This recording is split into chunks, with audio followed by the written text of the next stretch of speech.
entitled How to Speak About Sensitive Topic Without Being Offensive.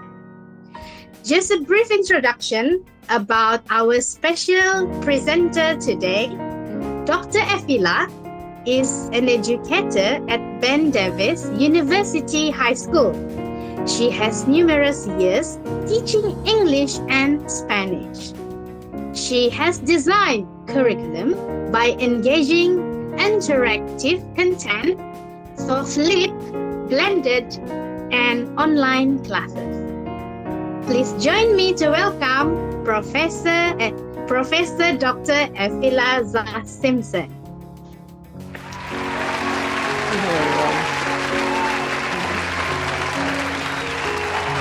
Well, it's good to be back. It's good to see you again, Professor. I hope that today there's a lot that you get out of this. I want to welcome you all, and I will give you a brief introduction of some of the things that we've been doing. One of the greatest things we just did, we just entered a global initiative to push English learning and Spanish language learning and intercultural relationships in the school. So hopefully once we get that moving up further, I will give your professor the information if you guys would like to join on that forum. It's all English language learners. You're more than welcome. So I will let you know that information. So shall we begin? How is everyone? Is everyone well? Great. So far, great. Good. Okay, I will present. Do I have the ability to present to you all? Yes, Sure, you may. Okay. One moment here.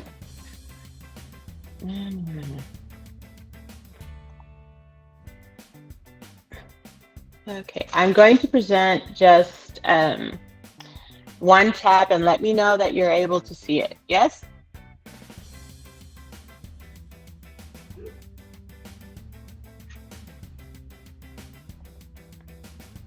You are able to see that? Nothing. Yeah, slowly. Yeah. Yes. Is it? Okay. Yeah. I want to make sure because I know the connection sometimes is odd. Okay, so we are going to be speaking mostly about sensitive topics without being offensive. Okay, but first, let me show you a little bit about Indianapolis. This is downtown Indianapolis. Okay, this is where I live. I actually live right over there somewhere.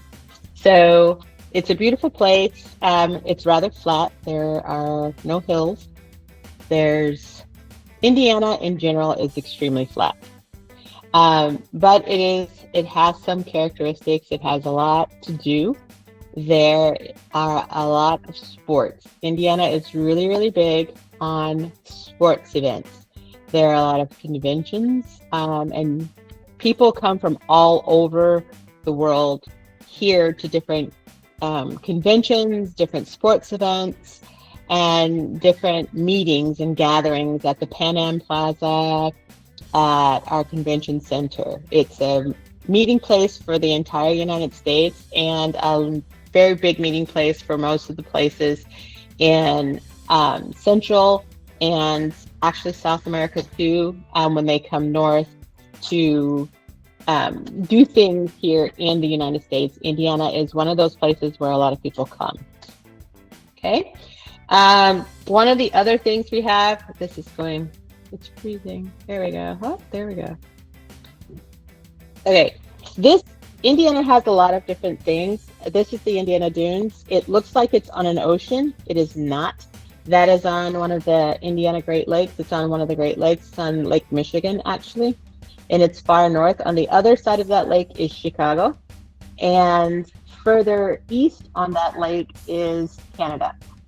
So Indiana is a lake away, literally, from Canada. Canada's on the other side of the Great Lakes. Okay. In Indiana, there's a lot of forest, a lot of greenery. This is Indiana in the fall when the leaves start to change colors. It's a very beautiful, beautiful thing if there has been enough rain. If there's not been enough rain, it's just brown. So, but most of the time it's very good, and you have a lot of color. There's green and yellow and red and orange. It's just really pretty, especially after a rain when the bark is dark. There's a lot of forests, like I said. This is Indiana's forest. There's a lot of rivers, lakes, streams in Indiana. There's a lot of water. Um, so you have a lot of greenery. It's a nice place to walk and see the animals and things of that nature.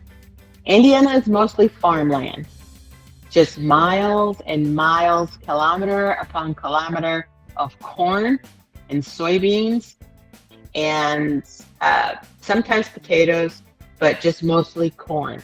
Corn, and more corn. And farms as far as you can see. Okay. Indiana does get a lot of snow. It gets cold here. It is very cold here right now. It's 32 degrees. It's basically zero. It's cold. It's very cold, and I do not like it. This is the part of Indiana I do not like. This is the part of the country I do not like. It is cold and snowy. No cold.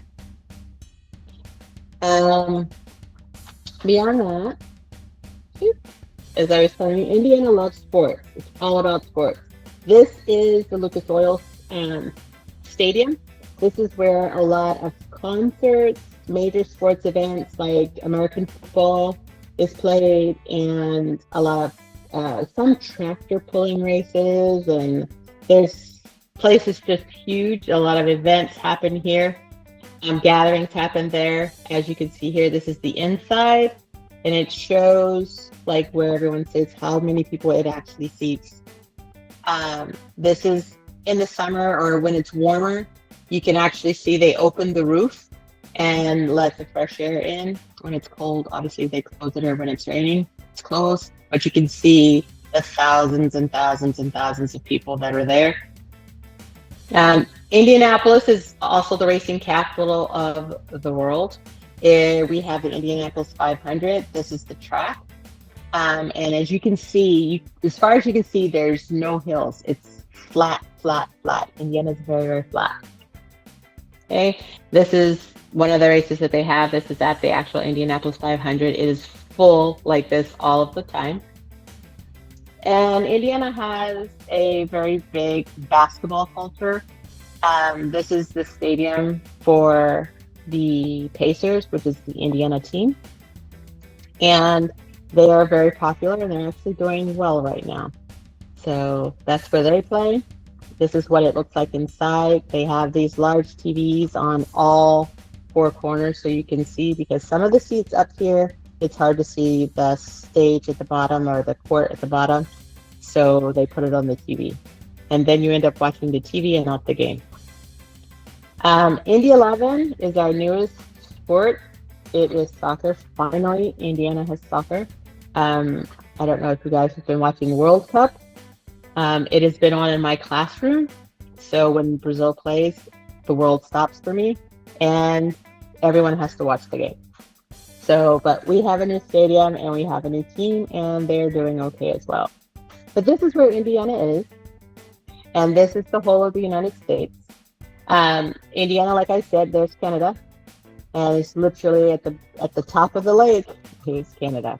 So Indiana, Ohio, Illinois, Wisconsin, those are what we are around. California is clear over here, Texas is here, New York. So you can kind of get a feel for the U.S. There's Florida and Washington and Oregon. Those are the major states that most people know about. And obviously that's Mexico. Okay, so that's Indiana, where I happen to be and where the United States is, and, you know, a little bit about it.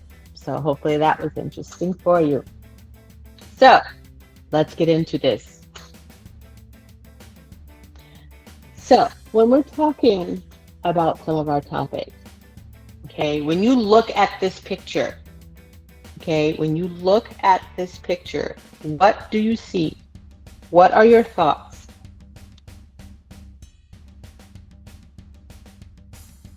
Anyone?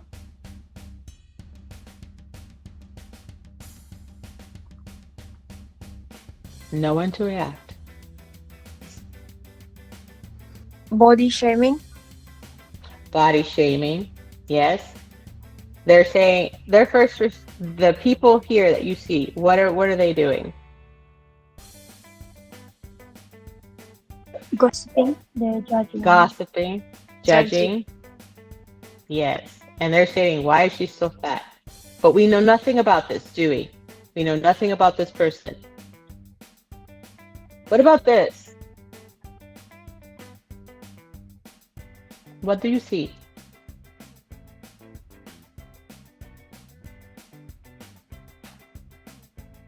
What would you say? What do you see?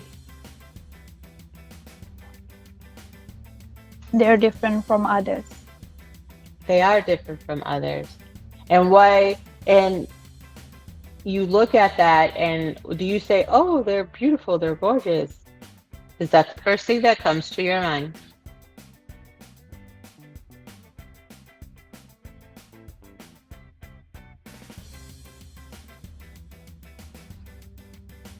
Where are all your people? Come on, you guys, you cannot be shy.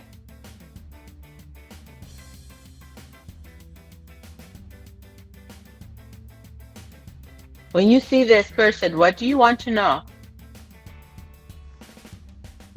What happened? Yeah, Why what happened to them? What happened? Why, right? Okay. So how do we address these sensitive topics? These are sensitive topics when you're seeing someone who is very overweight, when you're seeing someone who may be deformed, when you're seeing things that may shock your senses as such. When you look at that, how do you address this topic? How would you talk to them? How would you talk to someone else about a topic like that?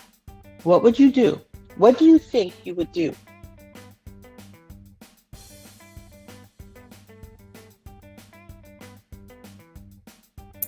Just as normally.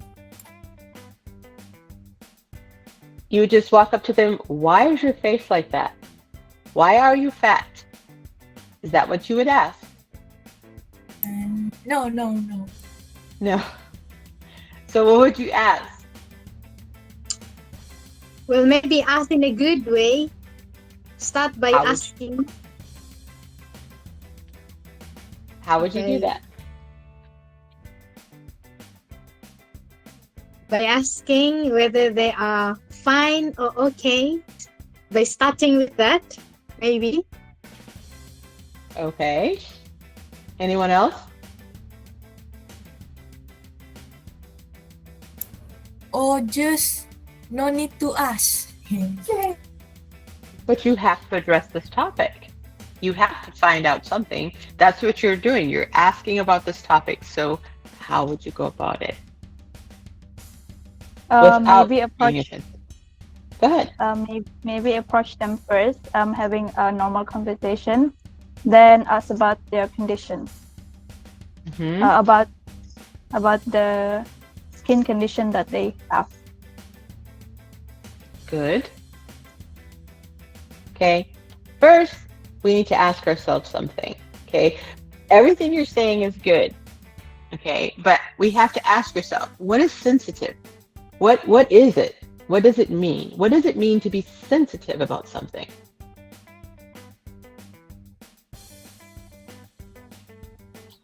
What does it Some mean? word or action that might hurt another one's feeling.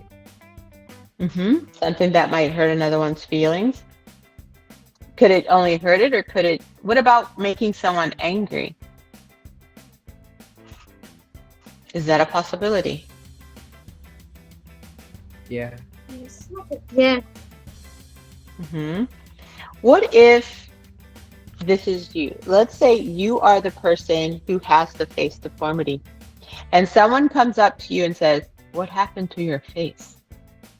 How do you feel?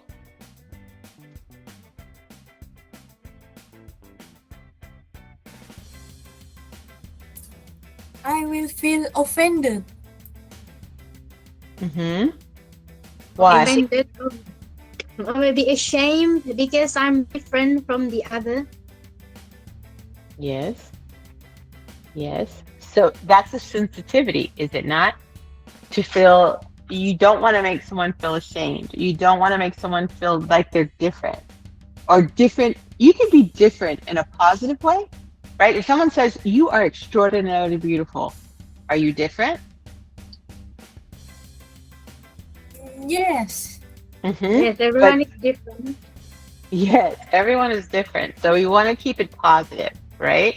You have to keep it positive. You want to keep it positive or neutral. Okay? You don't want to go negative. Positive or neutral. Okay, that's a big thing. The next thing you need to ask yourself, what's offensive?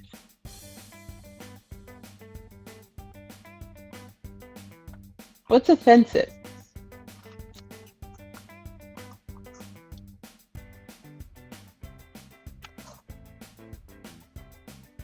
Anyone?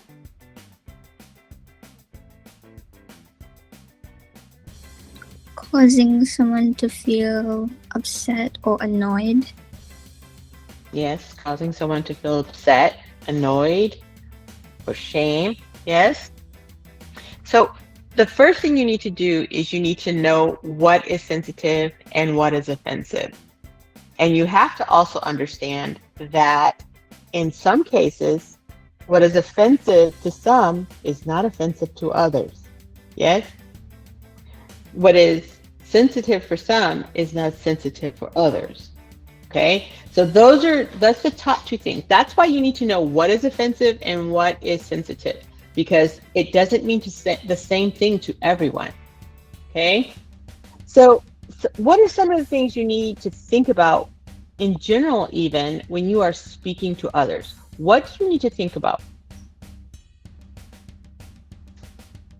Their feelings. Their feelings. What else? Languages. Language. Yes. What else?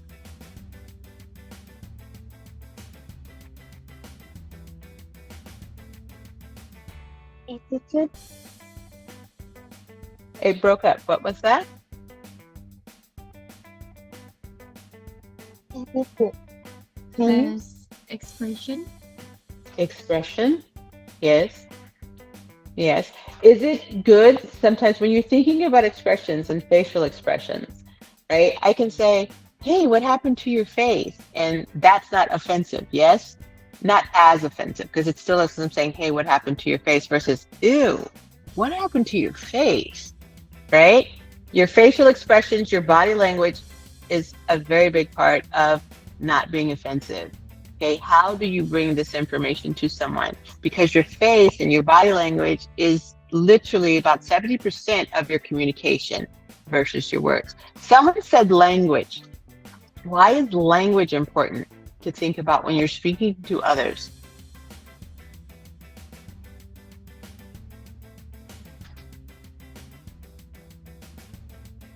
Because if you're not using wise language, you might hurt others' feelings by your words. Mm-hmm.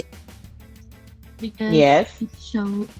it shows how you feel about somebody. Mm-hmm. That's your word choice. Your word choice is very important because it's going to tell people, the degree of how you are feeling what you are feeling. I can say it's great. I can say it's fine. I can say it's spectacular, right? They all mean good. They all mean positive things. But the word choice that I use is going to be letting you know how I truly feel about it. Yes? But more so when you talk about language, if you think about your own situation in learning English, what's important about language and that aspect? What is important about being mindful of language?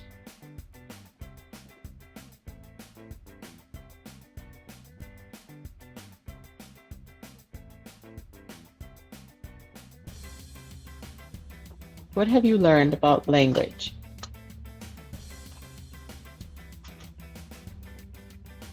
Did you ever think about when you are thinking, okay, in the language that you speak, and the way you would say something, okay, when you put that in another language, how does that come across?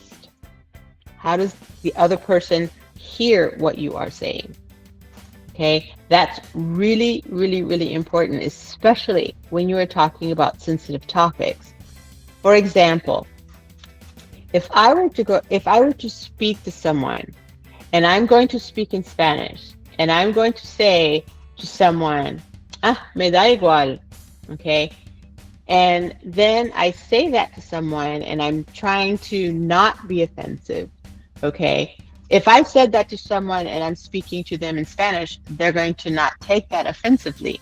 However, when I translate that, if I translate that to someone who doesn't speak Spanish, but I say it in English, and I say, to me, it's equal, I don't care, okay? That can be very offensive, okay? Because the words that you use when you think in your own language, when you put that into the other language, or the language that you were speaking, and when you put that into English, the culture has a lot to do with that. Culturally, you have to think about what you're saying, okay? When you're thinking in the language that you speak, you're thinking in your culture. When you put that into another language, you have to also put it into the other culture. So culture is really, really big when you are talking about sensitive issues, because in what may be sensitive in one culture may not be sensitive in another.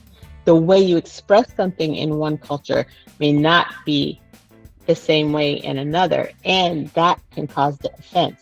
It may not be that you are asking, but it may be the words that you are using. Does that make sense? Hello? Yes. Yes. Yes, it does. Okay, good.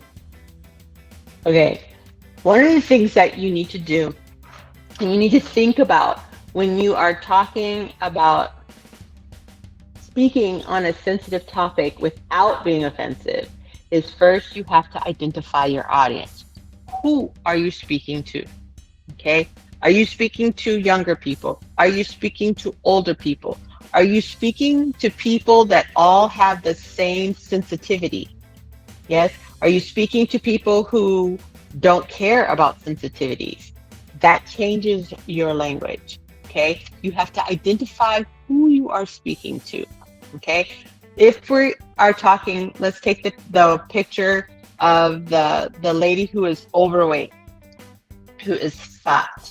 If your whole audience is fat, okay, or the majority of your audience is fat, you're going to change your language. You're going to not use language that is going to be indicative of being fat. You're not going to say, or the big people do this, or the people who are this big can't fit into the seats, or you're going to change what you're going to say to fit your audience. If your whole audience is skinny, you're not going to expect them to understand what it is to be fat. So you have to identify who you are speaking to. Is your audience are you speaking to a group of audience or a group of people who are there because they are there to learn about body shaming? If you are, you change your language. You use the language that's going to teach them to speak properly.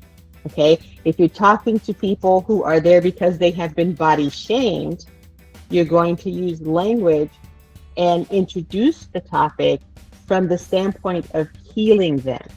So if I'm talking to the group who is accustomed to body shaming people, I'm not going to say, well, you know, it's okay that you're this big. We're going to get there. No, I'm going to tell them, you have to understand, not all fat people is because they eat too much. Some, it is hormonal. Some, you give the explanation. You talk about the things. You give the facts, which is another aspect of introducing sensitive topics and not being offensive. You talk from facts. You speak with information. You tell them the things that are true, and you have to make sure that what you are saying is true and up to date, because things change. Okay? You have to know why you're speaking to them. Identifying your audience, who you're speaking to, why you are speaking to them, and what is their position in society. This last one is really important. Okay? Especially if you're speaking to someone in a culture where your position in society dictates how you speak. Why would it be important to know what their position in society is if you're talking about sensitive issues? Why would you think, why would it would be important about that? Why is that important?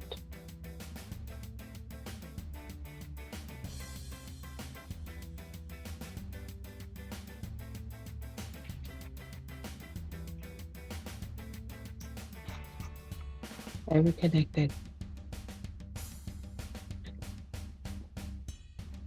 No one's going to answer.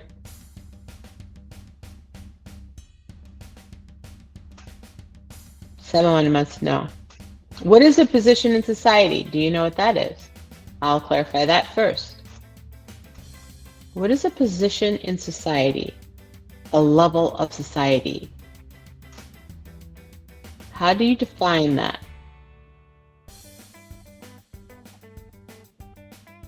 Is anyone Googling it right now? Is it about your background or your level? Something like that? Yes, exactly. Your background, your level in society. Why is that important to know how to address a sensitive topic? Why is that important? To make sure the topic that you talk to them is suit for their position. I mean their background. The way you talk to them. Exactly. The way you present that information to them is really important. If I'm speaking to someone who perhaps are my students and maybe they are younger, I'm not going to speak to them the same way I would speak to a room full of professors about the same topic. Yes?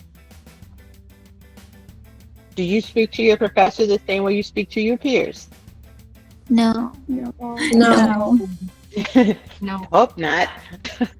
Good. So in that aspect, knowing people's position in society is very important when you're introducing a sensitive topic. If you're talking about body shaming, let's start there because that's a big one that's very sensitive, at least here. Okay? If you're speaking about that, if you're speaking to each other about body shaming, I'm pretty sure you're not going to use the same language, the same body movements, okay? Your same gesturing as when you're talking to the other people in your class as you would if you were speaking to your professor, yes? Is that true or no? Yes. Okay. How Yes, would it's you, true. if you were talking about body shaming to each other, what would you say? And we can have him mute if you want to, if you don't want to let him know. I'm kidding. Go ahead. How would you talk to your peer about body shaming?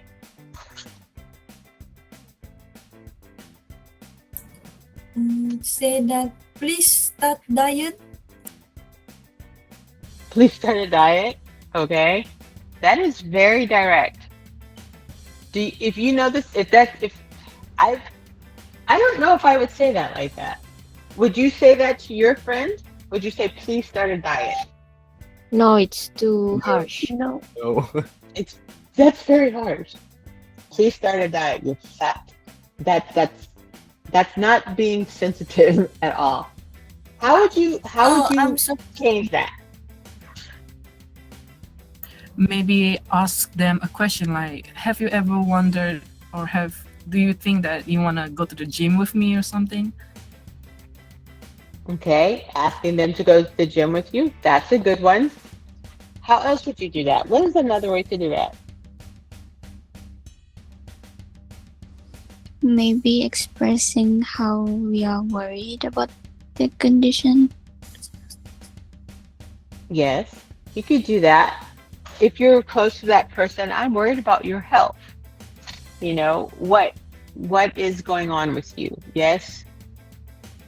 How would you address that with your professor? Let's say your professor got really, really big, like ginormous. Yes, big. And he walked into class one day and you guys go, and you make the face, right? How would you address that with your professor? Or would you? Or would you just go, oh no, and just not say anything? Stay silent, I guess. I don't dare to. You wouldn't dare to say anything? No. Yeah. And see, right there, that is a difference in culture. Okay? In your culture, you wouldn't dare to say anything. In the American culture, they will tell you, why are you fat? You gained weight. What are you doing? They will ask you these questions. Okay? That's why it is important to know the difference, to know the culture, know who you are speaking to, know about the culture in which you are speaking, because what's sensitive in one culture is not sensitive in another. A sensitive topic that's not considered sensitive from a student to a teacher, to go to the teacher and go, you're getting really big, we're worried about you. You know, they will ask you these questions without any like being upset about it or anything. They will say, you're fat. Why are you this fat? Why did you eat this much? They will ask that question. You guys in the culture that you're in, and you would never, none of you said, oh, I'll just ask him. If you had that same conversation with a group of students here, they will ask. They will ask the question. They will ask those things, because culturally that's not sensitive here. Now, to shame someone is sensitive, but to ask the question about it, not at all. Okay? Do you understand the difference there? Yes. Yes. Yes. Yes, we get. Okay. So there you go. Okay. These are some things that you 100% need to remember. Okay, I want you to put these in your head, because it's really, really, really important when you're talking about sensitive topics. Okay. Number one, what is sensitive in one culture may not be sensitive in another. Okay. Think about something that is sensitive, that would be particularly sensitive in your culture, that you know may not be particularly sensitive in, let's say, the Western culture or the American culture or the British culture or the English-speaking culture. What are some topics that you think might be sensitive in your culture that is not sensitive in other cultures? What are some of the things that you think that you can think of off the top of your head?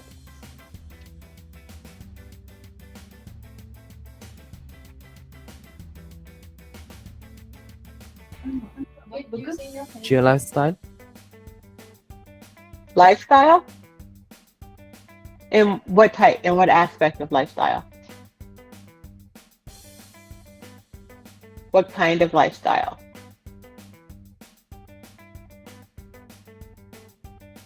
Well, maybe can I say about it's like a tradition. Okay. So traditions? Yes, tradition in general. So let's say in my country, Malaysia, we got like a lot of tradition, including the costume, the food and all. So yeah, I think there's kind of sensitive thing in there, but it does not affect the Western country, I guess, because they not really understand the tradition, especially the costume, the way you wear the costume. So let's say if there's a person in here came here and wear the costume, but they wear in a wrong way. They mix like the accessory and all. I think that's kind of sensitive because they're not really following the real tradition. Okay. How would you address that with them? How would you speak to that person? What would you say? Well, I will start with asking what is his or her culture actually. So yeah, I will start by asking whether the costume that they wear is their culture or their tradition or not.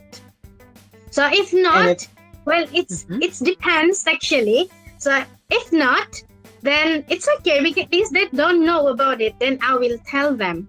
But if they do know and it's their own culture, that will be like I will feel like offended, and well, I will try to tell them in a good way. Yes, that is one way to approach it. You can approach it and say, ask them, is this your culture or is it something that's similar to ours? And why are you wearing it here? But that could also be slightly offensive because I could think, well, I did this trying to, be part of your culture, and you're telling me that I've done it all wrong. Yeah. Could that be it's okay offensive?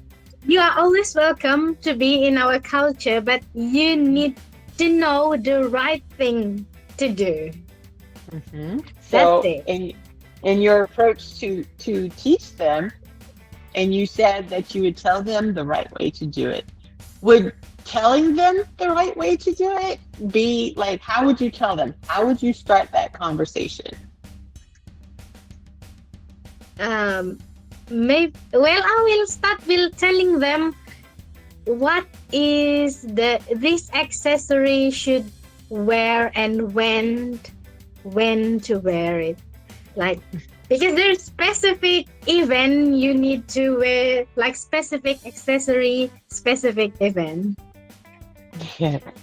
Yes. One way to do that. That's good. That's good. That's good. One way to do that too is to say, wow, that's great. That I like the way you tried to put this together, but let me show you this. Did you know that this here, this means X da da da da da da da da, and you put it here like this. The way you have it, it doesn't mean anything, or you meaning something else. But here, let me show you. It's like you're teaching them to use the teaching method, like to show them that this is how you mean to do it, and this is how it goes, and this is why it goes like that. Then they're going to say, oh, well, thank you. I didn't know that. When I saw it on Google, it was like this, So then that way you've addressed the sensitive topic of someone, messing up a tradition that can be offensive to the people who belong to the tradition, but you've also taught them how to fix it so that they don't do it again. But if I come to you and I say, that's not right, and you have to do it like this, and this is why, I'd be like, oh, I'm sorry, I messed it up, and you give them a little bit of shame, or they might be, I don't care, this is the way I like it, versus if you come and you try to teach them and address it in a manner where you're saying that's, you affirm what they're trying to do, which is be part of the culture, but you're showing them how to do it correctly and why it's done correctly, why this is done this way. Then you have given them the opportunity to make the change, to do the right thing, right? So you have addressed the sensitive issue of them offending cultural tradition and giving them the opportunity to change it and to make it correct. Does that make sense? Yes, perfect. Yes. Very good. That was an excellent example. Excellent example. Okay. Thank you. Okay. Another thing to remember is make sure that when you're asking questions, like one of you had stated that you would just ask the question. Okay. When you can ask the question, like, why is your face like that? That would be slightly offensive. However, if you're asking the question from the point of view of providing assistance to provide help, then that's different than if I see your face and like the one person who had the eyes that were all had the problem, and you go, what happened to your eye? Can you even see? Why is that like that? Did someone pour acid on you? Did your face get into an accident? What happened? That's offensive because then you're saying, you know, what happened to you? It's out of curiosity, which is something you don't want. But if you can ask them, hey, may I help you? Or, you know, I want you to be careful of this over here. I'm not aware if you can or cannot see this, but I want to make sure that you're aware that there's a door here, or that there's a hole here in the ground, or that there are two of these. You know, I just want to give any assistance to you. You want to ask questions about the things from the point of view of providing assistance, to give help. Okay, not out of curiosity, like, whoa, can you even see out of your eye? No, that's offensive. But to say, I am unaware, you know, you make it that you're the person who is ignorant, that you do not know, you are not aware, even though you can see there's no eye there. You're going to ask the question, I'm not sure, I am not aware if you can see or not. I'm just going to let you know that this is here, that is there, be careful for this or be careful for that. And then that way, they will be willing to tell you, no, I cannot see, or I can halfway see, I can partially see, and thank you for your assistance. Or they'll say, no, I'm fine, and then you are good to go. Do you understand that? Yes. Okay. Yes. Okay. I want to make sure, because sometimes we tend to ask questions, or you see a person who may be missing a leg or something, you're like, oh, let me do that for you, or what happened to your leg? And then that can be offensive. And sometimes some people who have like an ailment of their eye, or missing an arm or missing a leg, maybe they do not want help because they feel like you're giving them pity. Like you're saying, oh, I'm so sorry this happened to you. And that's not what they want. They want to be treated like everyone else because they feel that they are capable to do 90% of what everyone else does. And that can also be cultural too, because in some countries, that is promoted. They want people who have one arm or one leg or three eyes to all feel like everyone else. That is very, very, very, very strong in Western culture. Everyone's okay. Everyone's the same. You can do anything you want, whether you can or you cannot. But in other cultures, and you can explain this to me how it is in your culture, if they want to push everyone to, if you're in a wheelchair or on crutches or anything, is it the same? Is it the same like it is in the Western culture where it's you can do anything, you can still do it yourself, you can still drive, you can do everything? Or is the culture more like, here, let me help you? That people expect assistance, because that's going to change how, that's a sensitive topic for some. Because if you have tourists in your country, or you come to this country and say you are a person who misses an arm or a leg or an eye, and you are going around and no one's helping you, and you're like, these people are very rude. Okay, then you have to address that topic, right? So how is that in Malaysia? How are people with disabilities or deformities, what is their expectation of society?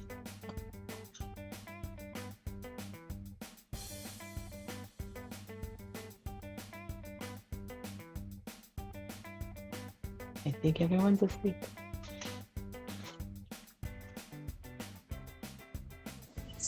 I think as far as my experience, they appreciate assistance more here compared to the Western country. Yes. So how would you approach that? Say if someone from Malaysia is coming to the US where they're expected to do what everyone else does, how do you address that sensitive topic? How would you speak to someone here to say, I need this sort of help? How do you approach that topic? Do you say, You know what? In my culture, in my country, someone would open this door. Someone would help me. Why isn't anyone helping me? How do you address that?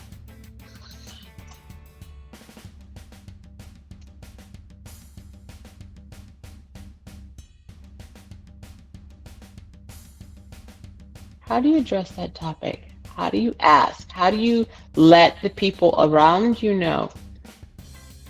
So, for example, if I invited, let's say, three of you all come, I invite you here, and you come, and one of you doesn't have an arm, one doesn't have a leg, and one doesn't have an eye.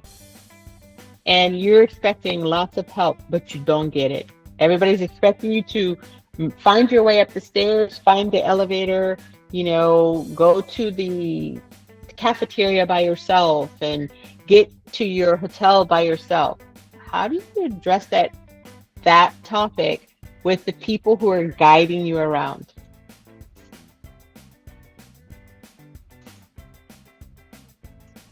I might just ask for help politely and then explain to them how is it for my country.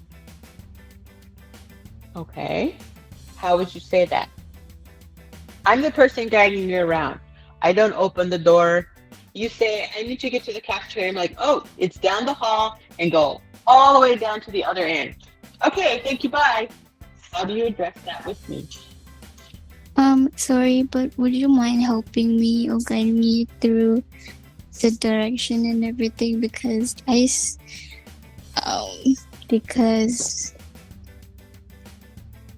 I don't know. But I already told you just go down the hall and you go all the way to the other end. Okay, is that good? Do you understand me now? What would you say? Yes. But I don't have any leg or eyes. How am I supposed to go there? Well, everybody else here figures it out. You just go down the hall. But can you still help? I'm new. You're new. Oh. Well, don't they do that where you're from? Can't you just find it on your own?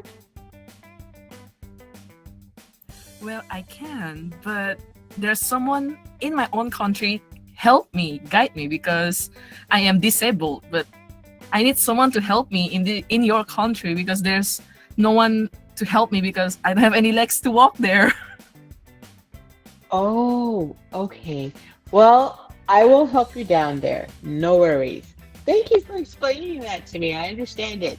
Let me tell you, here, you can just find it yourself. I mean, you have your chair with the wheels. You can just roll down there. But I will take you so that you know. And, if you need more help, then you can ask for me or just ask from someone else. And just let them know that, you're not used to it and they will help. Is that okay? Yes. Thank you so much. Good job, guys. Good job. Good. In the beginning, she's like, you have to help me. And it's like, no, I'm not going to help you. Yes, you have to let people know. You have to give them the information. Facts, and more facts. Always give the information so that people know. Good. Thank you for being part of the conversation. You did a great job. Okay, the next thing. Remember I told you, ask things not out of curiosity and not out of pity. Okay, if I see you with no eye and one arm and one leg and you're in your chair and you're trying to get to the cafeteria, I go, what happened to you? Like, who took your eye? And why do you only have one leg? Did you fight a bear? Were you wrestling alligators? What happened to you? That would be very insensitive. That is not a good way to ask what happened, right? Never out of curiosity. Whoa, how do you live with only one leg? That's not good, no? Or, oh, I'm so sorry. It must be really, really hard to only have one leg. Would you be offended if I said that to you? Very offended. Very offended and angry. Yes. You would be angry, right? Yeah, You'd be because they angry. simply judge you. Yes, I did judge you. I felt, oh, you must feel so bad about yourself. Man, you only have one eye. You're never going to get married and you're never going to have children with one leg. What is wrong? How are you living life? Right? That's offensive. How would you ask someone about their life? How would you address the sensitive issue of asking someone about their life or how they get along? How do you make through your everyday? Or are you married? Do you have kids with someone who has one leg, one arm, and one eye? How do you address that? How do you start that conversation? Say you just met this person. You're at a conference and they roll in and they say, hello, my name is Efila. And you say, hello, I don't know the name because I don't have it on my screen, but I am taka taka taka taka taka from I don't know where. How do you address that person? How do you introduce and ask those questions without being offensive to find out what happened?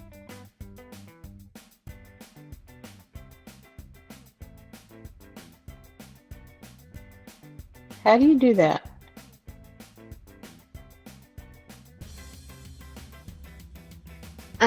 What is the situation again?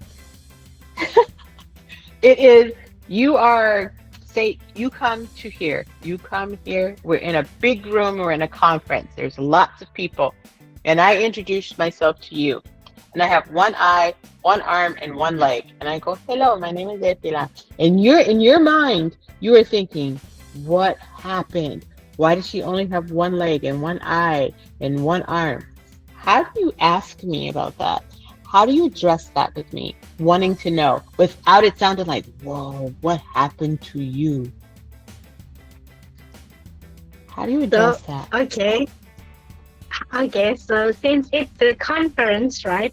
So they all came to the hall, for example, and I will be like very amazed how did she came here just with one eye and one hand, and I will try to start making a conversation by saying something nice.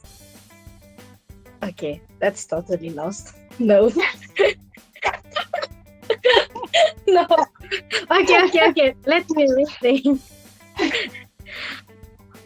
Is it offensive if I like? Oh, okay, that's really offensive actually. It's not okay. easy. Yeah, it's not easy. No. Okay.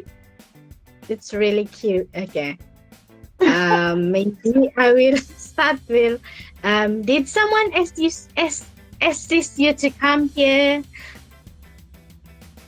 Like, are you alone? Are you with someone else? Can I sit next to you? I will start the conversation like that, maybe. Yes, please have a seat. How are you? What is your name? By the way, my name is Rena. I'm from blah blah blah blah, and I come here very early, like 2 hours ago. So may I know, are you with someone else, or are you just came alone here? Oh, I came by myself. Okay, that's really amazing, actually. May I know, actually, is it can I ask you something that I'm sorry in advance, because I'm probably gonna ask what happened actually to you. Are you okay with your condition right now? Well, it's not a condition. Why do you want to know? Oh, I just like amazed because you came here by yourself, just with this kind of condition. Yes, and I did because I know it's not hard What would you like So- to know? What happened to you actually? Did something bad happen to you in the past? No, I had a very good day. The year's been good. I was born with no eye. And when I fell off of a swing when I was younger, I broke my arm and they couldn't put it back on. I don't know how that works actually medically. And then I was born with no leg. So that's how I get like that. Oh, Does I that help? see. Hmm. That actually you are really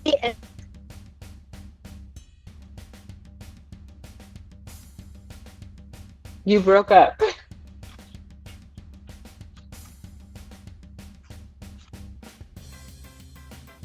Hello?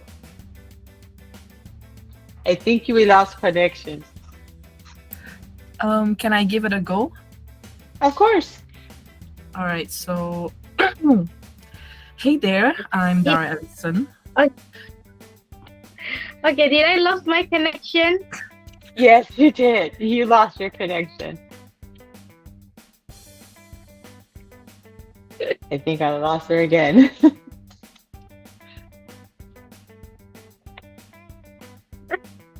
It's Yeah, okay. I'm sorry. I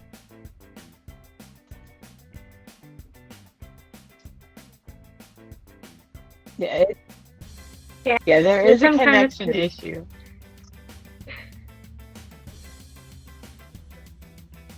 yeah. I think my connection is Is your connection good? Do you want to try? There was another person who wanted to try. Yeah, Dara, it's me. Dara. Okay, go ahead. All right. So, let me rephrase what I said earlier. Hey there. Mhm. I'm Dara Ellison. It must be hard for you. Is there anything that I can help you with? I'm so sorry if I sound insensitive, but may I know what happened to you?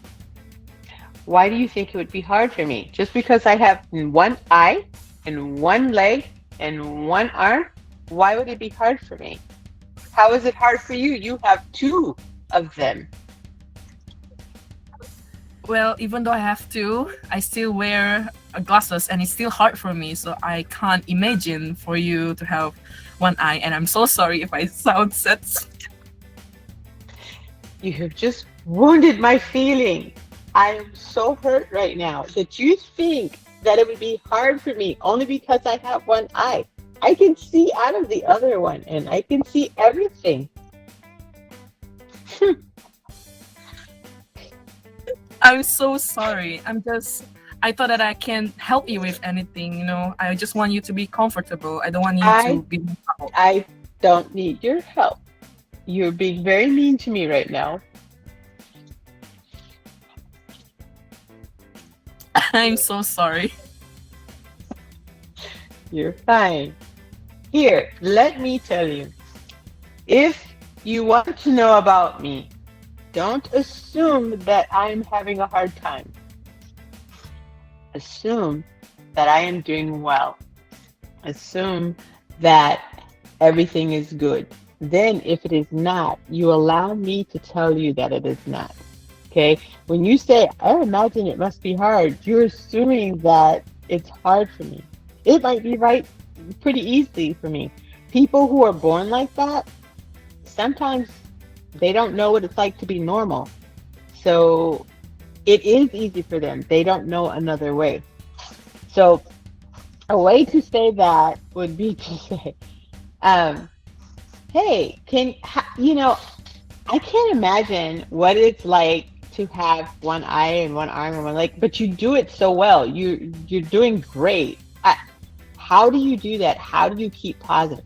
Ask them how they achieve, being happy. How do you achieve doing what everyone else is doing? When you ask like that, when you address that very, very sensitive topic like that, you're saying, wow, you are awesome. Even if they've just spilled everything everywhere. You just say, you're doing so well. How do you do that? I have both of mine, and sometimes I'm not feeling good. You know, you ask about the positive aspect of it. Remember the ask, be positive, be positive, be positive. Yes? Does that make sense? Yes.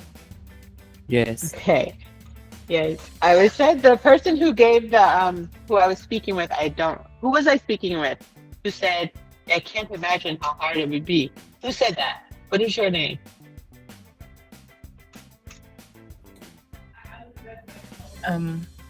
Is it me? I think so. Oh, it's Dara. I'm so Dara. sorry. No, no, no, no. That was perfect. We need examples like that too. Dara, when you ask that question, when you ask it, like I said, bring from positivity. It's amazing. I think it's really amazing. Or, I just want to know how you do that. I can't myself imagine being in your position and being that positive. How do you do that? When you ask that question, you're giving that person the opportunity to tell you how they do things. And they can say, well, it's not easy. I have to do this, I have to do that, but you allow them to tell you where the heart is rather than assuming that it is hard. Does that make sense?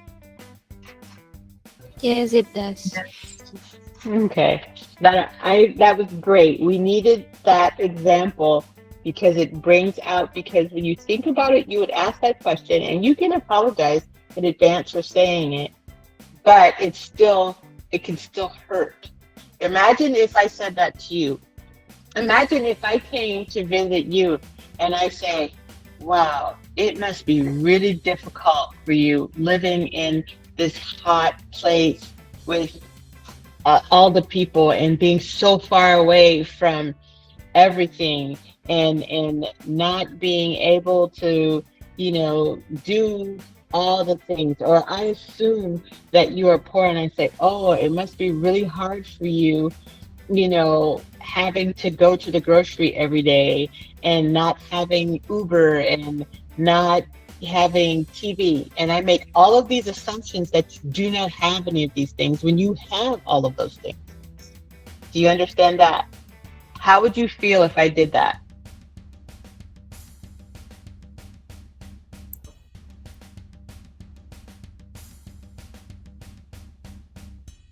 Hello? I feel not that offended than I said earlier.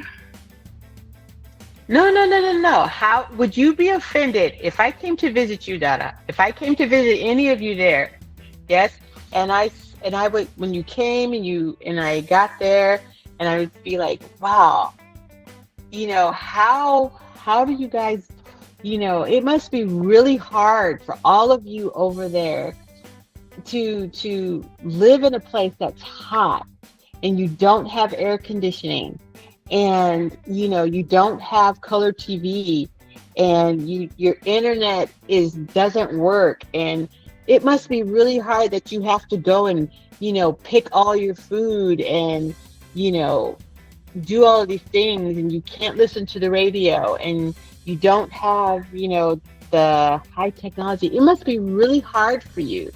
How would you feel if I said that to you? For me, I would feel offended because for myself, those are the things that I've experienced every day. And for you, which is, I can say, like a tourist coming to our country for the first time, and you might think it's something that is different from your country, but for me, it is something that we do every day, that we need to face every day. So it doesn't even hard for me to do. So I kind of feel offended if you keep on saying that. Yes, I would be completely offended. Completely. I would be angry, actually. So you see how when I bring it to you like that, that's a sensitive topic. You know, I'm assuming that you have nothing. Yes, I'm assuming that you don't have internet, you don't have any of these things, and I don't know any of these things. I've used no facts. I've used no information that is true, right? But if I come over and I'm like, hey, it's really hot here. How do I work the air conditioning? Or how do I log on to the internet? And how do I, use this piece of technology? And where do I go to get groceries? And if I'm asking you questions, then I'm addressing this information, but I'm doing it in a way that's not offensive, right? I'm asking versus assuming that you don't have it. Yes? Does that make sense? If I ask you those questions, are you equally as offended? Probably not. Mm-hmm. Yes, because I'm asking for the information. I'm not telling you what you do and do not have. Yes, and I'm not being pitiful. I'm not saying, oh, it must be hard here for you for that. Okay? So those are two things that you have to watch about when you're talking about sensitivity. When you're talking about doing things out of curiosity and doing things out of pity. Okay? So we talked about how do we start these conversations. You start the conversation by being positive, by asking the person, hey, how does this work for you? What can we do? What is this? Yes, but you're asking it out of wanting to either help the person or allowing them to show what their hardships are or what they can and cannot do. Does that make sense?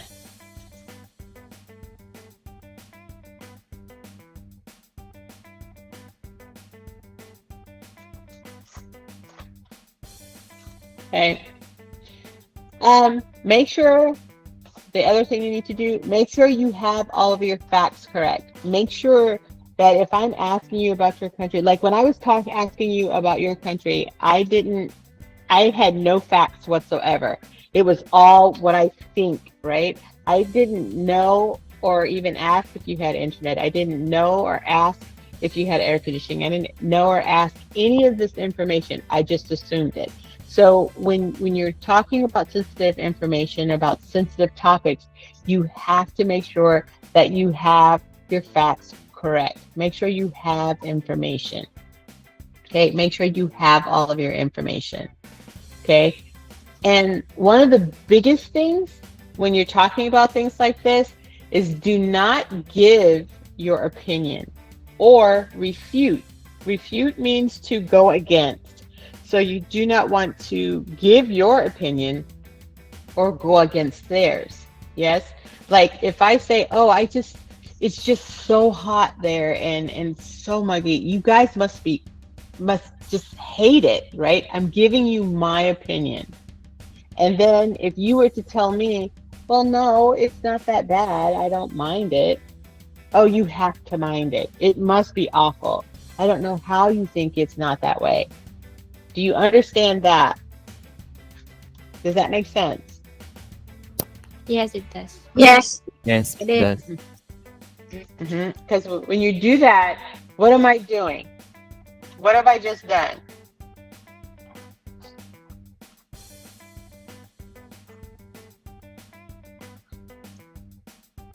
You What do I? things like Yes, how, and when you. Mhm. like how we feel or how we're comfortable with, and that's offensive because not. I think most people don't like being told what to do in an intrusive way. Mhm. So that's why we should never assume things, rather ask things, right? Exactly. Always ask. When I gave you my opinion and I said, this is awful here. It's so hot. You're offended by that, are you not? Would that be offensive to you? Yeah, that would be quite offensive. Why? It's too hot. Ew. It's so hot. I don't understand how you do this. It's too hot. Why is that offensive? Well, because we're born here and we're quite used to the weather. Compared to you, you must feel uncomfortable because the weather in America is way more colder and probably a bit more drier compared to here. Mm-hmm. Exactly. So you see how when you're dealing with sensitive information or you're trying to deal with a sensitive topic, you don't want to give your opinion. Okay. We can take it back to the first picture that we saw of the fat person. You can say to them, it must be awful. I would never want to be that fat. What if they're happy being fat? What if that's the way they want to be? Yes. And I just said, oh, I would never want to be fat. That must be awful. It must be horrible to be you, right? Would you be offended?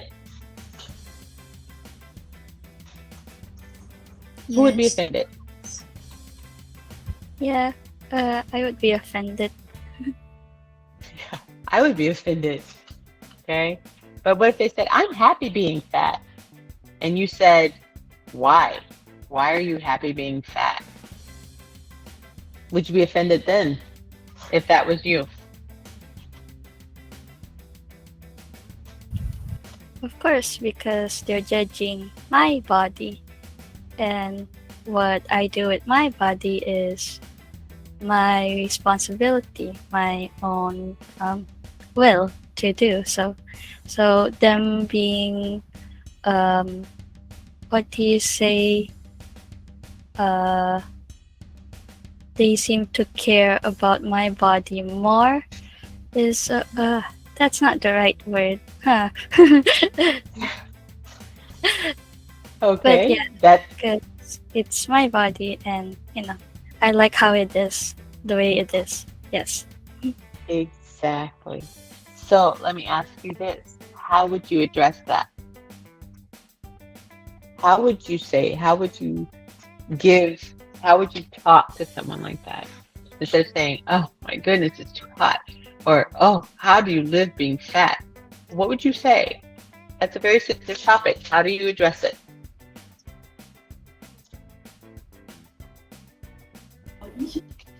Then you should.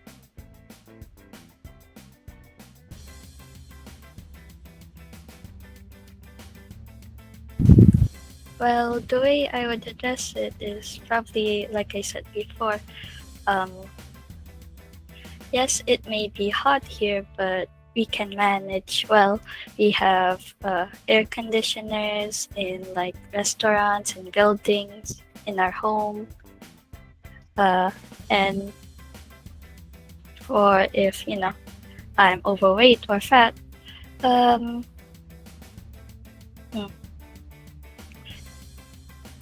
of hard to relate because I'm not overweight.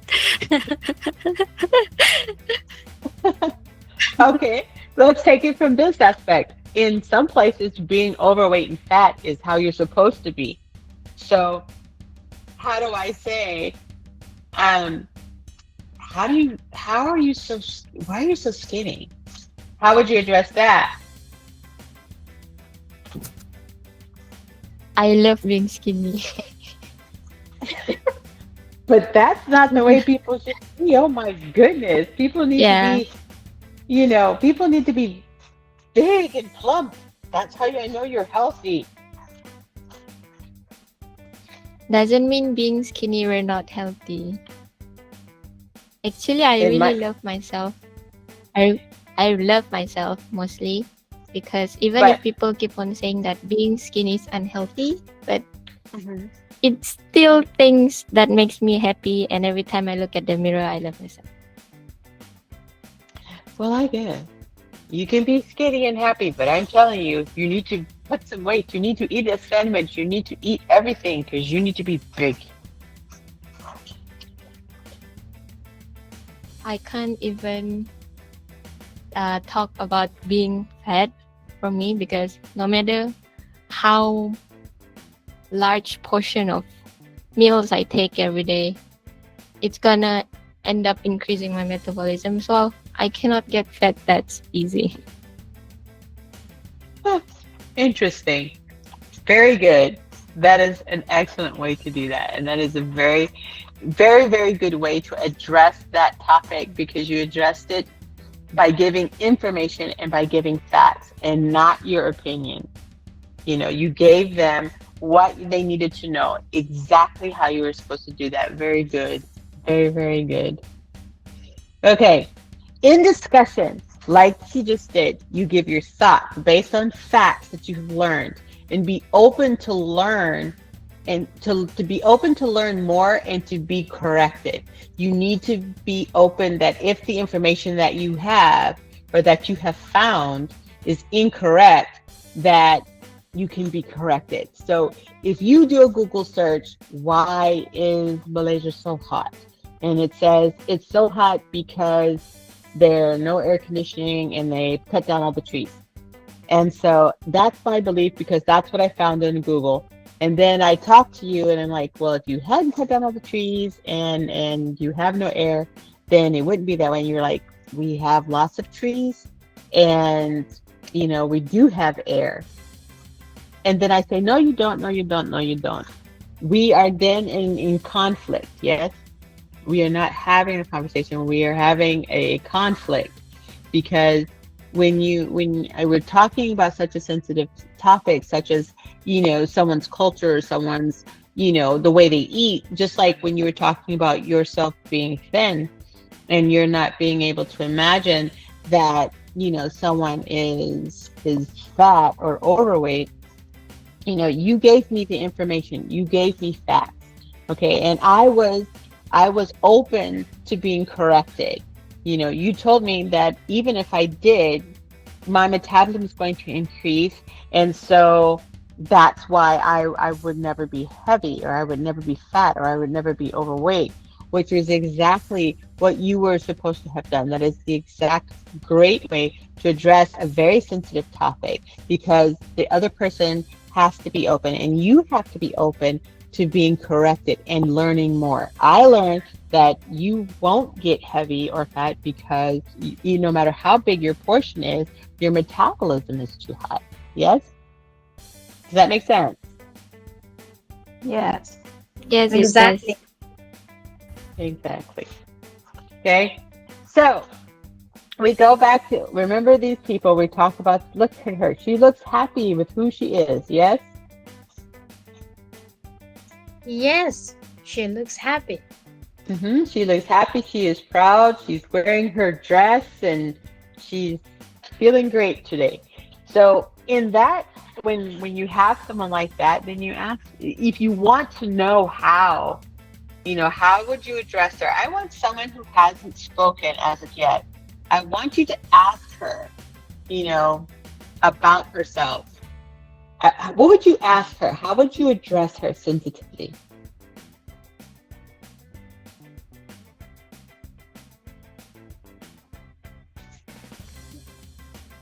Professor, perhaps you can call on someone that hasn't spoken. Okay, maybe I can call Daniel.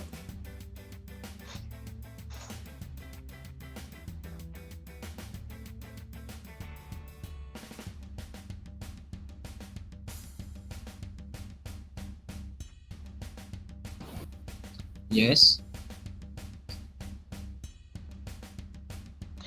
Daniel, how would you address this person in the purple dress? How would you address her in a sensitive manner to ask her about her life or why she is the way she is? How would you address her?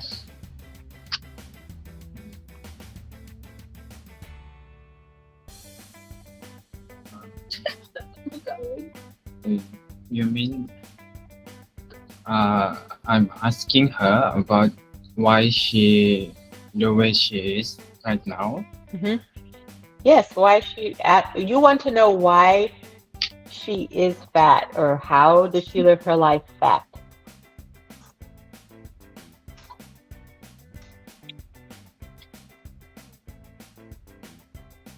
How do you address her?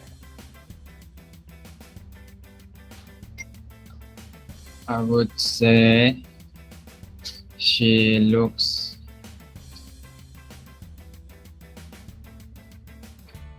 nice if as long as she's okay with herself and she's and she looks happy and that's all that matters.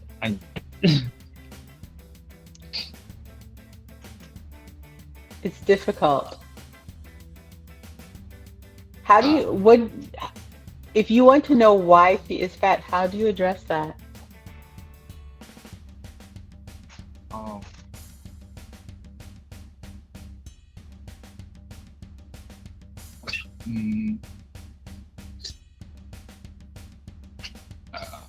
I don't know.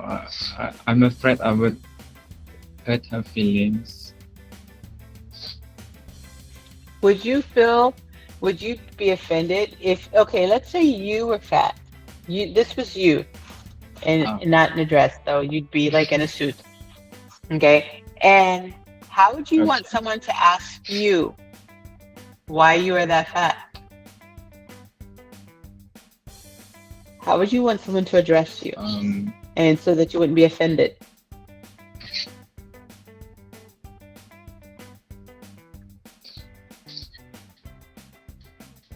I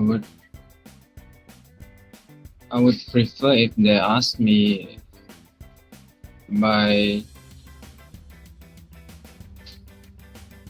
asking me nicely and without having judging or have a pity on me, like it's really bad when it's really not.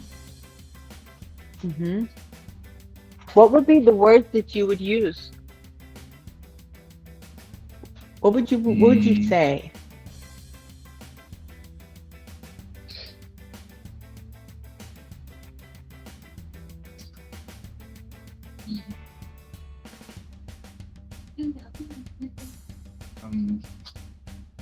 What would anyone else say? What would you say if this was Daniel in a suit? What would you say?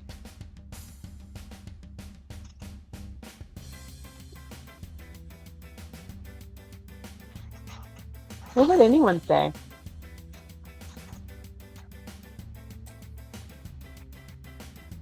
Scholastica?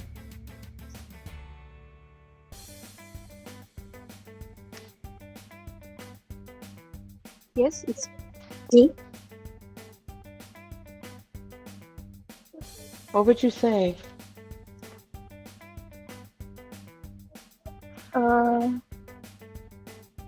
For me, I guess I'm not really offended, honestly, because my family always tell me joke. You have many pimples, so you kind of look ugly right now. So I come to use that kind of comment.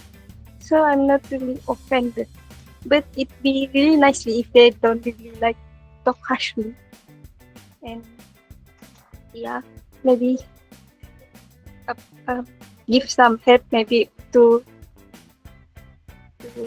maybe a way to decrease my pimples like that. Mm-hmm. Would it be offensive if I asked you if this was you and I said, that's a very nice dress. Are you comfortable in it? Would that be offensive? Not really, because it's my choice. Mm-hmm. And if I said to you, wow, you have so much confidence. I wish I had your confidence. Would you be offended? Honestly, not really, but I'm honestly not very confident. It's just that You're not very confident? I tend to be very indifferent because I don't want to having troubles like if I am very offended, I can maybe feel depressed myself.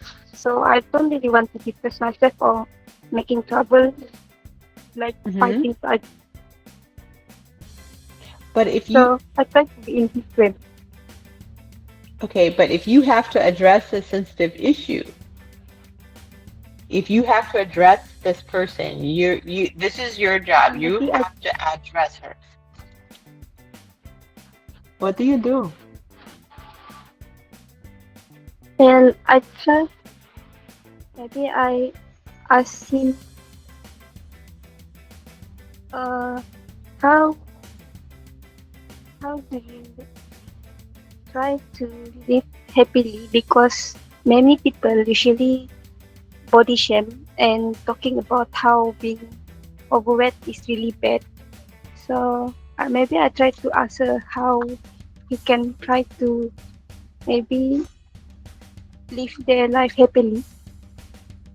That I is mean, like perfect. I'm very a mess. That was perfect. Thank you. That was perfect. That was perfect. You addressed that issue beautifully. Very good. Very Thank you. good. Okay. This is one that we have. This is a very difficult and sensitive topic here in the States, especially right now. It's the thank you, sir, ma'am. We're not sure. Yes.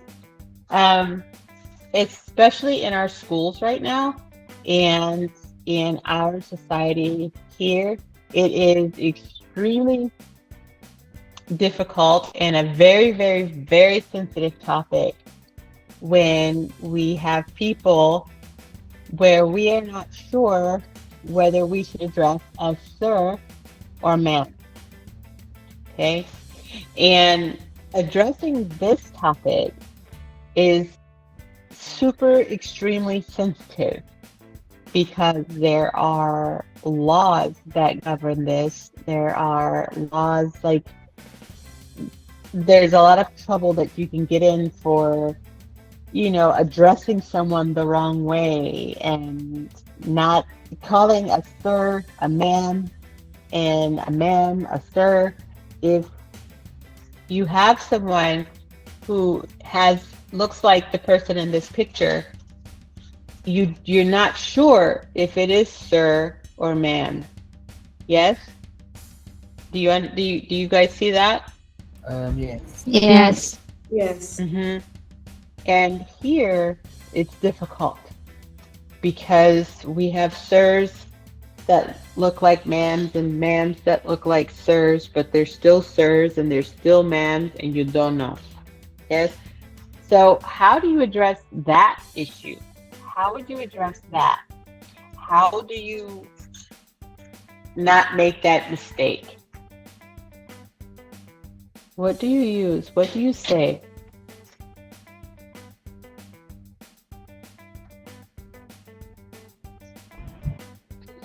For me, I guess I would not address them because it might hurt their feeling because you yourself don't know if he is a girl or a boy. And then I would say just thank you instead of thank you, sir, and confusing about to say sir or ma'am. Yes. Yes, yes, yes. There are people who will tell you, hi, my name is Star, and my pronouns are she and her, or my pronouns are he and him. Then they tell you. But if they don't tell you, the best thing you can do is not use them. Thank you. Not thank you, sir. Thank you, ma'am. Just thank you. Or instead of saying he or she, it's they. Does that make sense? Yes, Yeah. it clearly does. Yes. Yes. Yes. If you were here, you'd be amazed. It's very different. Very different. And I will tell you from myself as a teacher, as a professor, and I go into the classroom and being an older person and you have to address the sensitive topic of what do I call you? You know, the easiest thing for me to do and the best way for me to approach is I always come from information, you know, asking for help. I'll ask for help. You know, I will tell them, people, I am not young. When I grew up, this did not exist. Help me to understand. And that way I'm asking for information. I'm asking for facts. I'm making myself the ignorant person. Then they are willing to tell me, you know, what I need to know versus me going in and saying, okay, what are you? Are you girl? Are you boy? Are you he? Are you she? I don't know what you are. Do you understand? Yes. Yes. Yes. You make yourself the person who's seeking help rather than asking that question and making them embarrassed. Okay? So be mindful of making little jokes. Okay? That's really important. We all tend to do it. You make a little joke about something and you don't know that maybe that person, like you say, oh, look at that. They only have one eye. They can only half see. And then you're talking to a person, and the person behind you has a person in their family who only has one eye, and you've just offended everyone, right? So be careful when you make your little jokes. Better yet, do not make little jokes, okay? That is the best way to do that. Keep it positive. Think before you speak. Think before you speak, because even sometimes you could say, you can be in a place, you know, and say you're going to try on a dress or try on a suit, and you put it on and it's too tight, you know, it fits too tight, and you go, oh, I'm so fat, and then the person next to you is 3 times as big. They're super, super, super big, and they're looking at you, and they're like, why would you even say that? Okay, so be mindful. Think before you speak. Think about the things that you say before you say them, okay?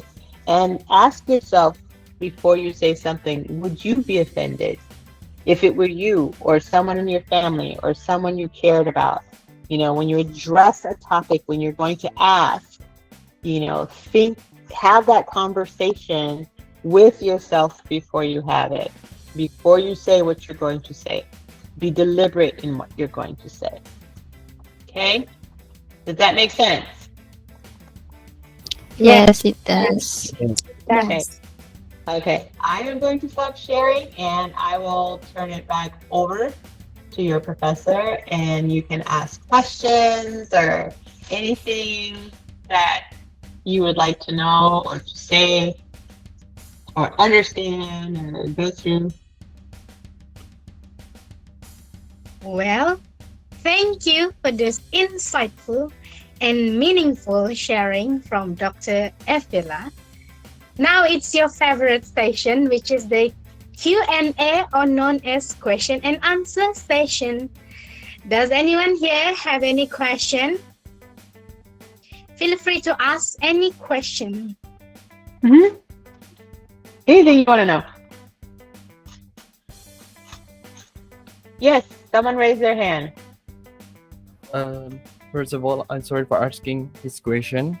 It's okay. I would like to ask that we have discussed before about the American people. American people prefer to have a direct communication style. Wouldn't it be too intrusive? Like we have, I have mentioned before that American people will judge the people by their appearance directly. Mm-hmm. American people do judge by appearance, very much so. And to ask, you know, about someone's appearance, some people will be okay to tell you, oh yes, I'm fine and this. Others would be very, very, very kind of like, why are you asking me this question? You know, who do you think you are? You can't ask me these sorts of questions. Does that answer your question? Like, it's not intrusive to ask, but you have to ask, you have to judge that person. If it looks like a person who's very open, then ask your question. But if the person is not very open, then I would probably not ask the question. You have to look at that person, and someone who says, this person I probably would not ask. I'm like, no, it's okay. you know but they're smiling, or they're talking with everyone, and you want to ask a question, then of course ask the question. And to ask it directly depends.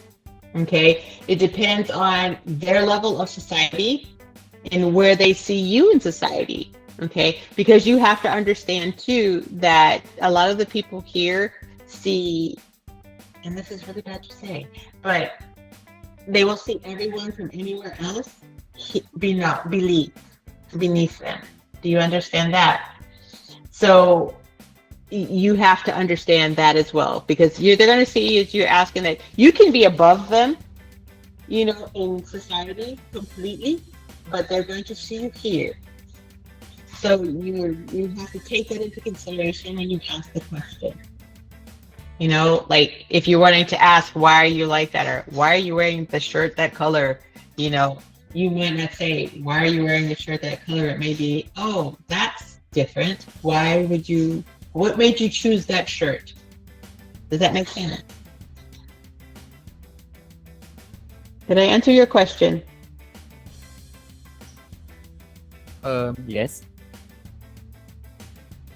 I hope so. Any other questions? Hi. Hi. Actually, I want to ask, how do we talk about issue like politics and we support other party to another? Malaysia just had its election, and it's become a hot topic to talk about because different persons have different opinion, right? Yes. And sometimes different opinions lead to argument and riot. I mean, how we should talk about this topic? We just did the same thing. We've had a pre-election here, and it is very debatable about what people think. When you're talking about something like politics, it is very, very important to know your audience.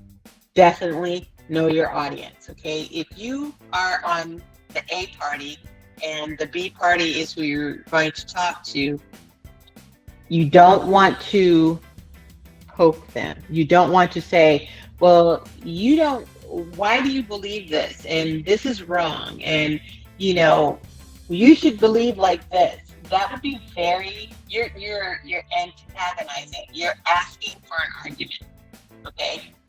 If you want to ask something about what they believe in or what their issue is, then you would ask, from what I understand, you believe that it's A, B, and C.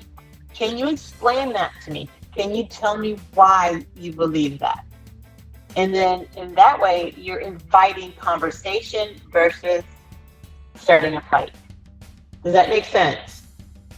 You want to try to understand who they are versus telling them you're wrong, you're wrong, you're wrong, you're wrong. Yes? Like if I were to speak to Reina, and Reina's on the other side, and I would say, Reina, you're on party B, and you guys think that the sky is purple and that pineapple is nasty.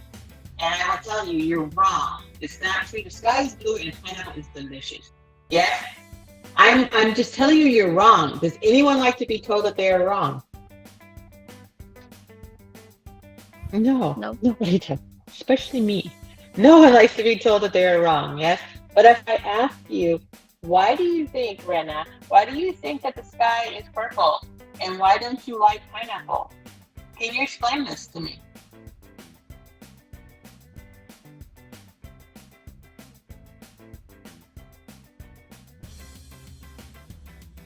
You don't know why you don't like pineapple? She's like, wait, I'm supposed to answer? No, I'm joking, you're fine. You're fine. Okay, but do you see how by asking her the question, I'm inviting her to conversation versus telling her she is wrong? You understand? So that's how I would address anything political. I would seek to understand, even if I don't believe it, because pineapple is delicious. Even if I don't understand, I would try, even if I don't believe why they understand that and why they think that. I want to try to understand what their thought process is, because I'm inviting conversation versus inviting an argument. Does that make sense to you? Does that answer your question?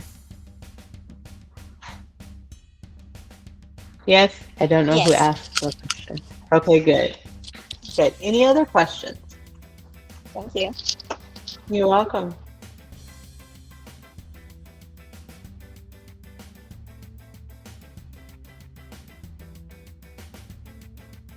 No? Come on. You are welcome. Speak Should we it ask- out. Any question? Should we ask one of your professor? Hello.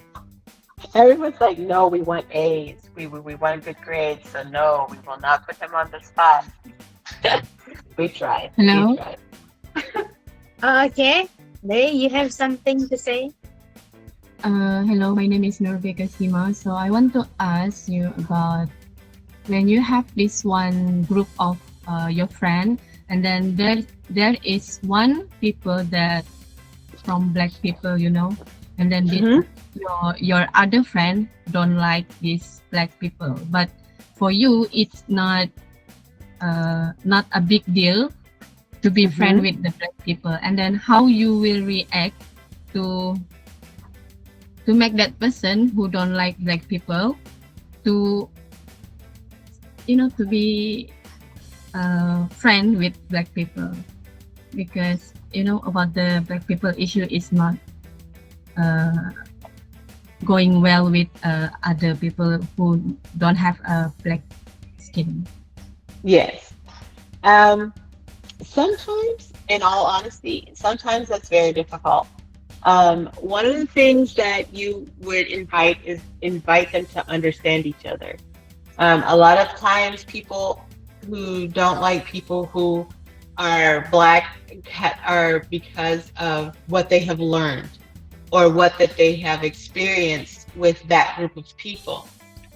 If you have a friend that doesn't like black people and you have a black friend, you have to invite them to conversation. You have to put them in a situation where they have to learn about each other. You can talk to the person who doesn't like the black people to tell them the good things that you have learned, the good that you have experienced, to kind of get them to at least want to understand a little bit more. Did you know that this person, helped me with this and helped me with that? I still don't like black people. That's fine, but I'm just letting you know what happened. And then you have to also let the black person know that this person is not open to black people, and then a lot of times if they're in the same place, in a situation where they have to help each other, then they can at least form a respect. They don't have to like each other, but they can have a respect, for each other. I don't have to like the black person at all, because in my experience and my family's experience, that's always been bad. However, this person has done no wrong to me, so I will respect them, but I don't have to like them. And then perhaps that respect will grow into something that they can like about each other. Does that make sense? Yes. But sometimes that's just who they are. They're never going to like that person because for generation, their grandmother, their grandfather, their great-grandmother, their great-great-great-great-grandmother doesn't like them. My whole family for life never liked them. And I am part of my family, so I never will. My family may have hate, I will respect. So you teach that. It has to grow. You can't force that because that's learned. So you have to let them learn how not to, and you just address it. Look, you don't like black people. This is my black friend. They're not a bad person. I'm not asking you to like them, but I am asking you to respect them as a person. As my friend, you need to respect them. And that's a decision you have to make. And it's very difficult. And even here, there's a lot of that. You have people who have Black friends and they have friends who don't like Black people. And they're all in the same place. So they have to have a mutual respect. And you have to make that known, and you have to do that. You have to be that person if that's your situation. You have to be the person to demand respect from both sides, because you also have to let the Black person know, don't come, putting your Blackness in their face. You know what I mean? Don't say, oh, you don't like Black people, and people who don't like Black people are like this, and people who don't do that are like that. No, you can't. You have to let them know too, look, this person may not like you very well. You can't push, you can't be mean to them, you can't, look down on them to say, that's bad or you're bad. You have to make both sides understand. You have to respect this and you have to respect this. That's all you can do with that. Literally. Does that make sense? Yes. Mm-hmm. Thank you. You're welcome. So I guess that's it, isn't it? Thank you. Thank you, Dr. Efila, for availing your time for us. We really appreciate it from the bottom of our heart. At this point, You're I would welcome. like to invite our coordinator, ELC lecturer, Mr. Joseph Efila Jzar, to give a certificate of appreciation. Not Miss Delia. Oh, Miss oh, Delia okay. only. Miss Delia. Okay, I'm sorry. Okay, we would like to invite our coordinator, Miss Delia, to give a certificate appreciation from Academy of Language Studies, UITM Sabah, to Dr. Efila. Thank you. Dr. Efila, I'm here. Hello. Thank you for the enlightening speech. All right. I think both the lecturers and students learned a lot from the speech, especially, to be mindful without insulting or provoking the other party when we talk to them. So I guess it was a really, really, really fruitful session. I'm glad. Thank you. Thank you. I'm happy to be here anytime. I enjoy learning from you all. Your perspectives are different from mine, so it's good to learn.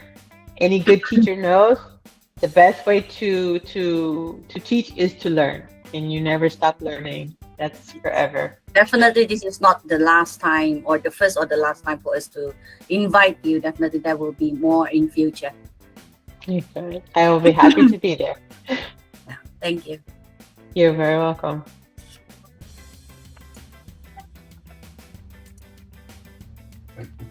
Yay. Muchas gracias. De nada.